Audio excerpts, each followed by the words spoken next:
కొంత మేర మార్పులు చాలా వస్తున్నాయి. మరి వర్షాకాలం ఎక్కువగా వర్షాలు పడేటువంటి పరిస్థితి ఉంటుంది, కానీ అప్పుడే వర్షాలు పడుతున్నాయి, అప్పుడే ఎండలు కొడుతున్నాయి, అప్పుడే వాతావరణం చల్లగా అవుతున్నది, అప్పుడే ఎండల తీవ్రత ఎక్కువైతున్నది. ఇట్లా రకరకాలుగా వాతావరణంలో మార్పులు వస్తున్నందున మనకు ఆరోగ్య రీత్యా కొంత మేర ఇబ్బందులు ఎదురవుతున్నాయి. కరోనా వచ్చిన తర్వాత మనకు చాలా వరకు రోగ నిరోధక శక్తి తగ్గి మనకు ఏదైనా చిన్న ప్రాబ్లం వచ్చినా కూడా అది తగ్గడం కొరకు ఇబ్బందులు ఎదుర్కొంటున్నామంటే దానికి కారణం వాతావరణంలో మార్పు. అంతేకాకుండా మనము ఈ కాలంలో ఎక్కువగా విషజ్వరాలు అనేవి సోకుతున్నాయి. ఎందుకంటే పరిసరాలన్నీ మనము పరిశుభ్రంగా ఉంచకపోవడం వల్లనే ఇలాంటి ప్రమాదం ఉన్నది. ఎప్పటికప్పుడు మనము మన ఇంటిని శుభ్రపరచుకొని మన ఇంటి చుట్టుపక్కల నీరు అనేది ఎక్కడ కూడా నిల్వ ఉండకుండా చూసుకుంటే మనకు చక్కగా అందరం ఆరోగ్యంగా ఉండొచ్చు. ఎక్కడైతే నీరు నిల్వ ఉంటే అక్కడ ఈగలు దోమలు అనేటి వృద్ధి చెంది అవి మనల్ని కుట్టడంతో మనకు డెంగ్యూ, మలేరియా, టైఫాయిడ్ లాంటి జ్వరాలు వస్తున్నాయి. కనుక గ్రామ ప్రజలందరూ కూడా వీటి పట్ల మీకు అవగాహన కల్పించడం కొరకు గౌరవ జిల్లా కలెక్టర్ గారు మరియు జిల్లా వైద్యాధికారి గారు ఈ యొక్క కార్యక్రమాన్ని రూపొందించి గ్రామ గ్రామాన ఈ యొక్క అవగాహన కార్యక్రమాలను ఏర్పాటు చేయడం జరిగింది. మనకు ఈ సెప్టెంబర్ నెలాఖరులోనే వర్షాలు అనేటివి ఉండకుండా, ఎందుకంటే వానాకాలం అనేది సెప్టెంబర్ మాసం వరకే పూర్తయ్యేది. కానీ ఇప్పుడు రానున్న రోజుల్లో నవంబర్ వరకు కూడా వర్షాలు పడేటువంటి అవకాశం ఉన్నది. దీనికి గల కారణం వాతావరణంలో మార్పు. మరి వాతావరణంలో మార్పు రావడానికి కారణం కూడా మనమే. ఎందుకంటే మనము చెట్లను, పుట్టలను, తర్వాత గుట్టలను అన్ని కూడా సదును చేస్తున్నాం కనుక మరి వాతావరణంలో మార్పులు వస్తున్నాయి. మరి ఏదైనప్పటికీ కూడా మనం మానవులమైన మనం వెనుకటి నుంచి మన పెద్దలు ఏది చెప్పిరో దాన్ని మనం పాటించినట్లయితే ఇప్పుడు మనం అందరం కూడా ఆరోగ్యంగా ఉండవచ్చు. ఇప్పుడు ఏమైపోయిందంటే తినే తిండిలో కల్తీ, తాగే నీళ్లలో కల్తీ, అన్నిట్లో కూడా కల్తీ ఉన్నది. రెగ్యులర్ గా మనం తినే ఆహారము విష పదార్థాలతోనే సమానం. కావున గ్రామ ప్రజలందరూ కూడా మీరందరూ రోగ నిరోధక శక్తిని పెంచుకోవాలంటే పెద్దలు చెప్పినట్టుగా వెనుకట ఏ సిస్టమ్ ఉండేనో అదే పద్ధతిలో మనము ఉన్నట్లయితే అందరం ఆరోగ్యంగా ఉంటాం. గత నెలలో ఇక్కడ ఒక కార్యక్రమం పెట్టిరు, ఏంటంటే ప్లాస్టిక్ నివారణ కార్యక్రమం. ఆ కార్యక్రమంలో కూడా మా కళా బృందం పాల్గొని ఆ కార్యక్రమాన్ని ఉద్దేశించి పాటలు పాడడం, మరి క్యాన్సర్ అనేది ఎట్లా వ్యాపిస్తున్నది అనేది ప్రజల్లోకి అవగాహన కల్పించడం. ఒకప్పుడు క్యాన్సర్ రోగాలు అనేటి లక్షలో ఒకరికి వచ్చేది, ఇప్పుడు 100లో ఒకరికి, ఇద్దరికి, ముగ్గురికి వచ్చే ప్రమాదం ఉన్నది. దీనికి గల కారణం మనం ఛాయ్ తాగబోతున్నాం. ఒకప్పుడు ఛాయ్ ఎంతో ఇష్టంగా తాగేవాళ్ళం.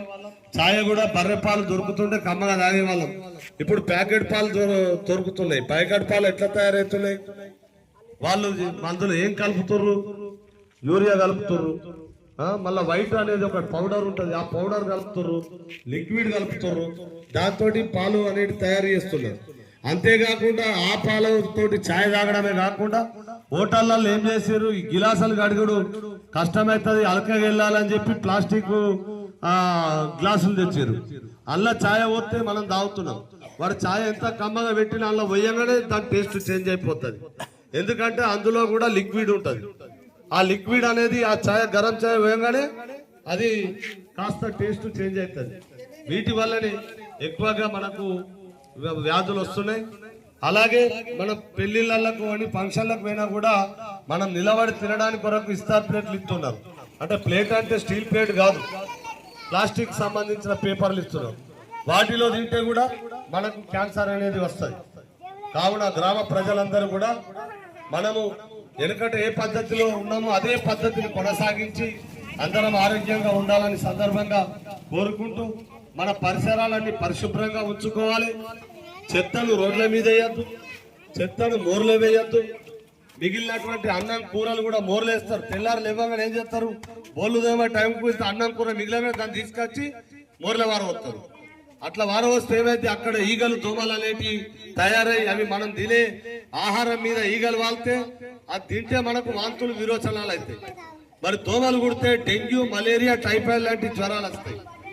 ఈ జ్వరాలు రావడంతో మనం ప్రైవేట్ దవాఖానలకు పోయినట్లయితే ఒక 5-6 రోజులు అలా అడ్మిట్ అయితే వాడు 50,000 60,000 బిల్లు ఎత్తాడు. మరి అట్లాంటి పరిస్థితులు ఉన్నాయి. మధ్యతరగతి కుటుంబాలు మనై గోలు వేసుకొని దినం గడవది. అట్లాంటి మనము ఏదైతే ప్రకృతిని ప్రేమిస్తామో, మనం వెనకటి నుంచి ఏదైతే పెద్దలు చెప్పినట్టు వాటిని పాటిస్తామో అందరం ఆరోగ్యంగా ఉంటామని సందర్భంగా తెలియజేసుకుంటూ దీనిపై ఒక చక్కటి పాటను వినిపించాల్సిందిగా మా మిత్రుని కోరుతున్నా. సురేష్. మన ఇల్లు శుభ్రంగుంచు సెల్లెలో సెల్లెలా,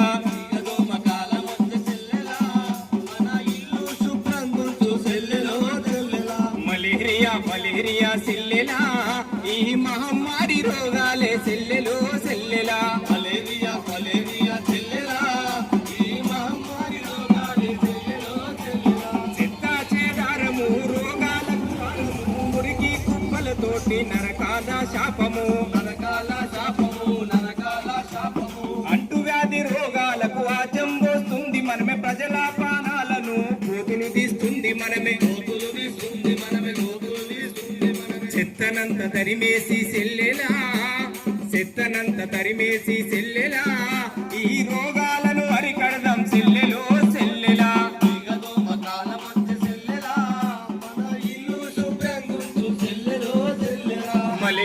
మలేరియా సెల్లెలా, ఈ మహమ్మారి రోగాలే సెల్లెలో సెల్లెలా. మలేరియా సెల్లెలా, ఈ మహమ్మారి రోగాలే సెల్లెలో సెల్లెలా. స్వైన్ ఫ్లూ, డెంగ్యూ జ్వరం చితికి పంపిస్తది, చికెన్ గున్య టైఫాయిడ్ నరకం చూపిస్తది, నడ్డి విరగదీసి నట్టు నడవకుండా చేస్తది, విష జ్వరాలతోని విలవిలలాడిస్తది, పల్లంతా పాడవునే సెల్లెలా, మన పల్లంతా పాడవునే సెల్లెలా, ఈ రోగాల నొప్పులతో సెల్లెలో సెల్లెలా.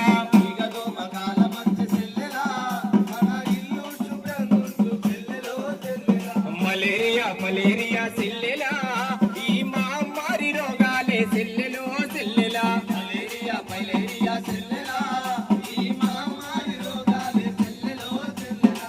కొబ్బరి చిప్పలతోని పూల కొట్టిళ్ళల్లా వాడేసిన గ్లాసుల్లా పడేసిన ప్లాస్టిక్కుల, వర్షపు నీరు చేరి దోమలకు వశమౌను, దోమలతోని మెదడు వ్యాపు రోగాలు,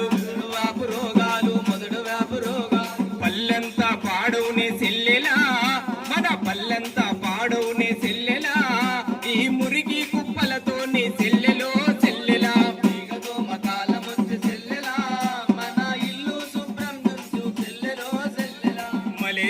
మలేరియా సెల్లెలా, ఈ మహమ్మారి రోగాలే సెల్లెలో సెల్లెలా.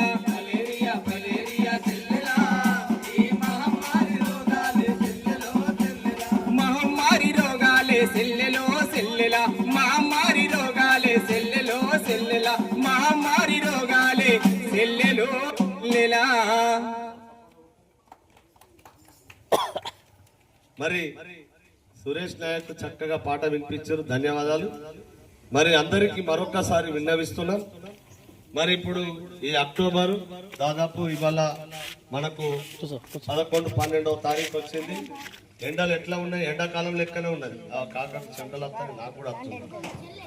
మరి ఇట్లా కాలం మారుతుంది, వాతావరణంలో మార్పు వస్తుంది కనుక దయచేసి మనము కూడా రోగ నిరోధక శక్తి పెంచుకోవడం కొరకు పౌష్టిక ఆహారాలు తీసుకొని ఆరోగ్యంగా ఉండాలని సందర్భంగా మీ అందరినీ కోరుతున్నాం. ముఖ్యంగా పరిసరాలన్నీ పరిశుభ్రంగా ఉంచుకోవాలి. చెత్తను రోడ్ల మీద వేయద్దు, చెత్తను చెత్త బండికి ఇవ్వాలి, తడి చెత్తను పొడి చెత్తను వేరు చేసి చెత్త బండికి అంతేయాలి.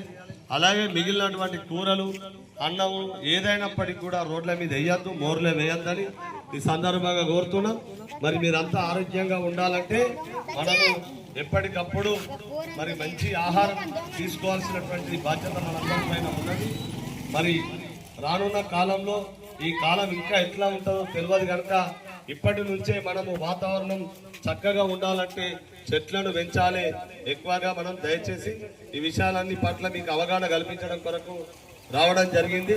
మరి కార్యక్రమాన్ని ఇక్కడ నిర్వహించుకునే అవకాశం కల్పించినటువంటి గౌరవ సెక్రటరీ గారికి, మిత్రుడు కారోబార్ గారికి ప్రత్యేకంగా ధన్యవాదాలు తెలియజేసుకుంటూ మరొక రోజు మంచి చక్కటి కార్యక్రమాన్ని ఇక్కడ ఏర్పాటు చేయాల్సిందిగా గౌరవ సెక్రటరీ గారిని, కారోబార్ను కోరుతున్నాం. ఈ కార్యక్రమాన్ని ఇంతటితో ముగిస్తున్నాం. థ్యాంక్ యూ, ధన్యవాదాలు.